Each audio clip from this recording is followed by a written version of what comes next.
ভাৰতবৰ্ষলৈ ইউৰোপীয় ব্যৱসায়ীসকলৰ আগমন যিটো আমাৰ ইতিহাসৰ পাঠ আমি আলোচনা কৰিছিলোঁ তাৰ কেইটামান গুৰুত্বপূৰ্ণ এতিয়া আমি প্ৰশ্ন উত্তৰ পাঠত দিয়া আলোচনা কৰিম।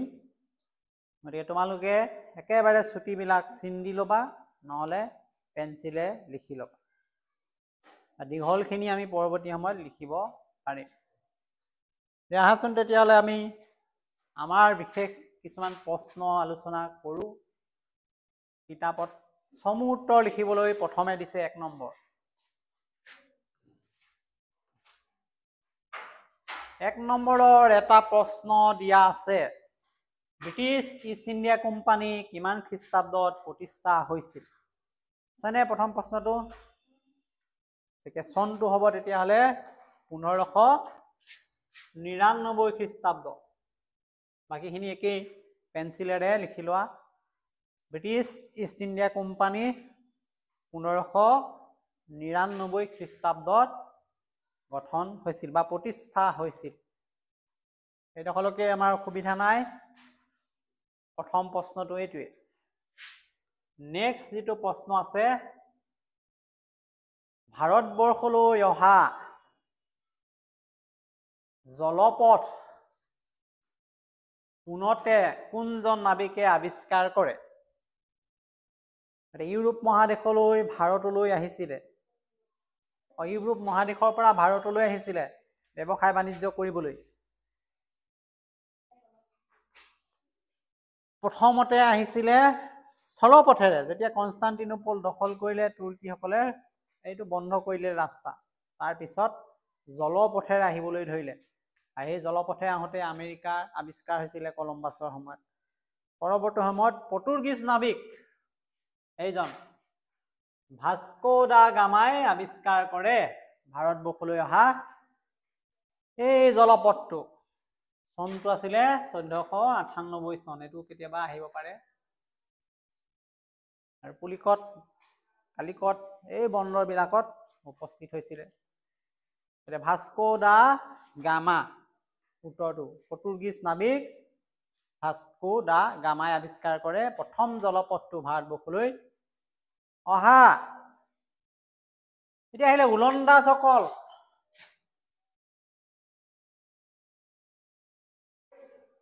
ভাৰতবৰ্ষৰ কোন ঠাইত প্ৰথম দুৰ্গ সাজে? ওলন্দাজসকলে দিনা পঢ়িছিলো, প্ৰথমতে ক'ত সাজিছিলে দুৰ্গ? পুলিকট। বন্দৰটো হৈছে পুলিকট। পুলিকট।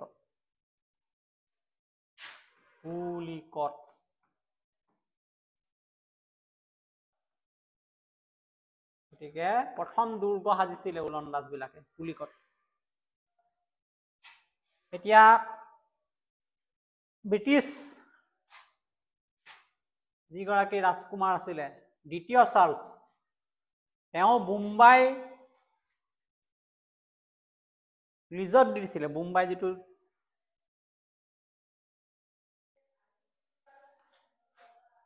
তেওঁ লাভ কৰিছিলে পৰ্তুগীজ কন্যা কেথৰিনক বিয়া পাতি পেলাই, এইবিলাক আমি পিছত পাম। এতিয়া বোম্বাই দ্বীপটো কাক লিজত দিছিলে, কোনে দিছিলে? এতিয়া আমি ক'ব লাগিব বোম্বাইটো পাইছিলে দ্বিতীয় চাৰ্লছে পৰ্তুগীজ ৰাজকন্যা কেথৰিনক বিয়া পাতি পেলাই যৌতুকত। দ্বিতীয় চাৰ্লছে কি কৰিলে, সেই বোম্বাইটো এতিয়া মুম্বাই বুলি কয়, এই যে ইষ্ট ইণ্ডিয়া কোম্পানী আহিছে ব্যৱসায় কৰিবলৈ, সিহঁতক দি দিলে কিছুমান পইচাৰ বিনিময় লিজত। ইংৰাজ ইষ্ট ইণ্ডিয়া কোম্পানীক লিজত দিছিলে। এতিয়া আছে কোনে ব্ৰিটিছ ইষ্ট ইণ্ডিয়া কোম্পানীক ফৰমান জাৰি কৰিছিলে? ইষ্ট ইণ্ডিয়া কোম্পানীয়ে ভাৰতবৰ্ষৰ ব্যৱসায় বাণিজ্য কৰিবলৈ আহিলে, বিভিন্ন সময়ত মোগল সম্ৰাটবিলাকক লগ ধৰিলে। মোগল সম্ৰাট ফাৰুকছিয়াৰ, জাহাংগীৰ সকলোলৈতে আলোচনা কৰিলে। শেষত কাৰ পৰা অনুমতি লাভ কৰিলে বা কোনে ব্ৰিটিছ ইষ্ট ইণ্ডিয়া কোম্পানীক ফৰমান জাৰি কৰিলে? মোগল সম্ৰাট এয়া ফাৰুকছিয়াৰ। তেওঁ কোম্পানীক ফৰমান আদায় কৰিছিল।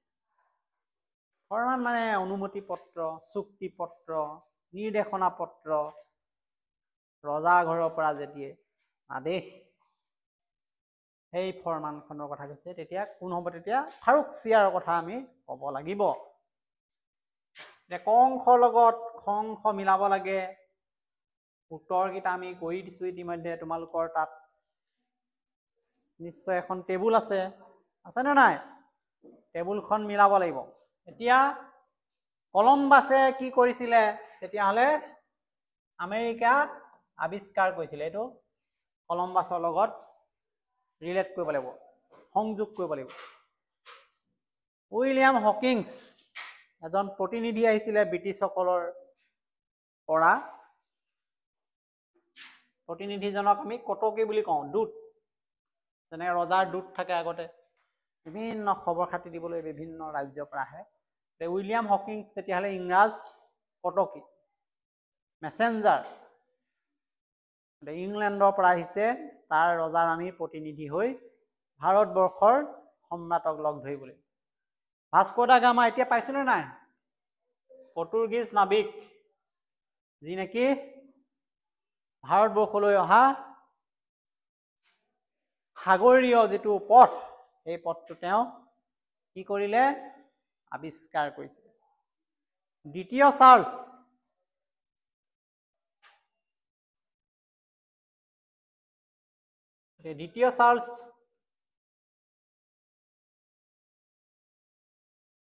এইটো ভুল আছে ৰাজকুমাৰ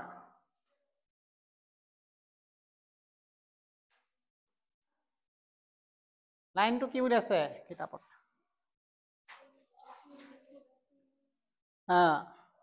এই দ্বিতীয় চাৰ্লছে পৰ্তুগীজ এই ৰাজকুমাৰীক বিয়া পাতিছিলে তাৰমানে সেইটো আছে এইটো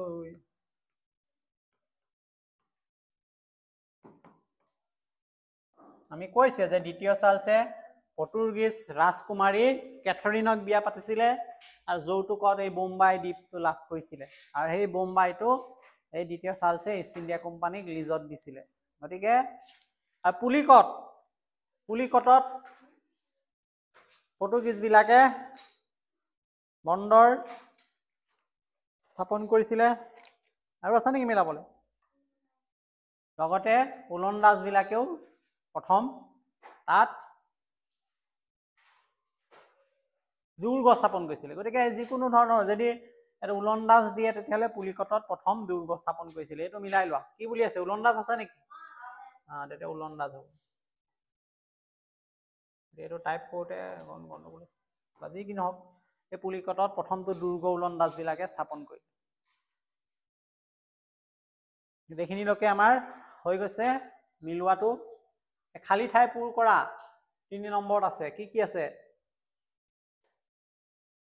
ব্ৰিটিছ ইষ্ট ইণ্ডিয়া কোম্পানীয়ে কিমান খ্ৰীষ্টাব্দত 1600 খ্ৰীষ্টাব্দত প্ৰথম ৰাণী এলিজাবেথৰ পৰা প্ৰাচ্যৰ আমাৰ এইফালৰ দেশৰ লগত ব্যৱসায় বাণিজ্য কৰিবলৈ অনুমতি পাইছিলে খালী ঠাই ক'ত আছে চনটোত 1600টো তেতিয়াহ'লে খালী ঠাইত লিখিব লাগিব 1600 খ্ৰীষ্টাব্দত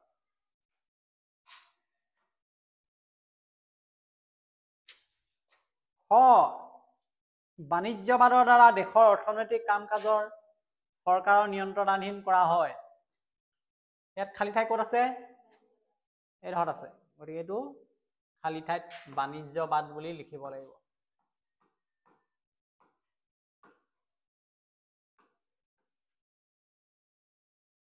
ঠিক তেনেকে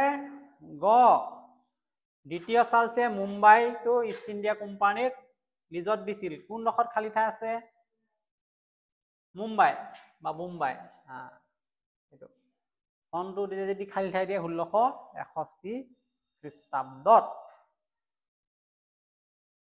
এতিয়া ফৰমান আদায় দিয়া কথা কৈছে সম্ৰাট ফাৰুকছিয়াই কিমান চনত 1715 খ্ৰীষ্টাব্দত ইয়াত খালী ঠাই ক'ত আছে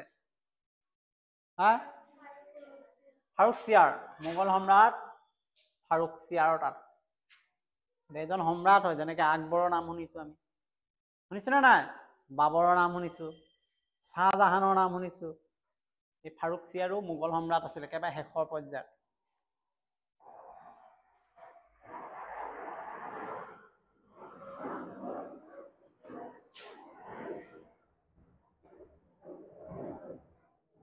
উঙতো কি আছে প্ৰশ্নটো ফৰাচীসকলৰ মুখ্য কাৰ্যালয় আছিল এইটো ভুল হল পণ্ডিচেৰী এইটো শব্দ উলিয়াই লোৱা থাকি গল কিবা কাৰণে পণ্ডিচেৰী ফৰাচী বিলাকে ফ্ৰান্সৰ সহায় আছে নে নাই ইয়াত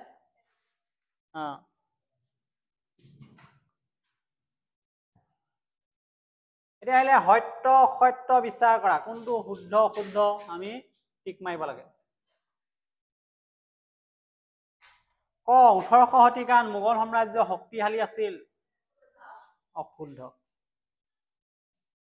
খ ব্ৰিটিছ ইষ্ট ইণ্ডিয়া কোম্পানী ভাৰতবৰ্ষত ব্যৱসায় কৰা একমাত্ৰ ইউৰোপীয় কোম্পানী আছিল অশুদ্ধ কেলে ইয়াত আৰু বহুতো আছিলে ফৰাচীসকল আছিলে পৰ্তুগীজ বিলাক আছিলে ওলন্দাজসকল আছিলে ভাস্কো দা গামাই 1492 খ্ৰীষ্টাব্দত কালিকটত উপস্থিত হৈছিল হৈ যায় অশুদ্ধ আমি কৈছিলে 1492 নহয় 1498 এইটো গতিকে এইটো শুদ্ধ ব্ৰিটিছ ইষ্ট ইণ্ডিয়া কোম্পানীৰ চাকৰিয়ালসকলে নিজা ব্যৱসায় আৰম্ভ কৰাৰ ফলত স্থানীয় উদ্যোগবিলাক সংকটত পৰিছিল এইটো শুদ্ধ গতিকে আমাৰ দেশীয় উদ্যোগবিলাক বন্ধ হৈ গৈছিল তাৰপৰা বাণিজ্যবাদে উপনিৱেশবাদক উদগনি যোগাইছিল এইটো শুদ্ধ হয়নে নহয় গতিকে একেবাৰে ছুটি কেইবাটাও প্ৰশ্ন উত্তৰ আমি আলোচনা কৰিলো চিন দিয়াখিনিয়ে চিন দি লোৱা লিখাখিনিয়ে লিখি ল'ব পাৰিবা আৰু পৰৱৰ্তী আমি বিষয় আৰম্ভ কৰালৈকে আকৌ একবাৰ আমি এইটো চাব পাৰিম এবাৰ ৰিভিজন কৰি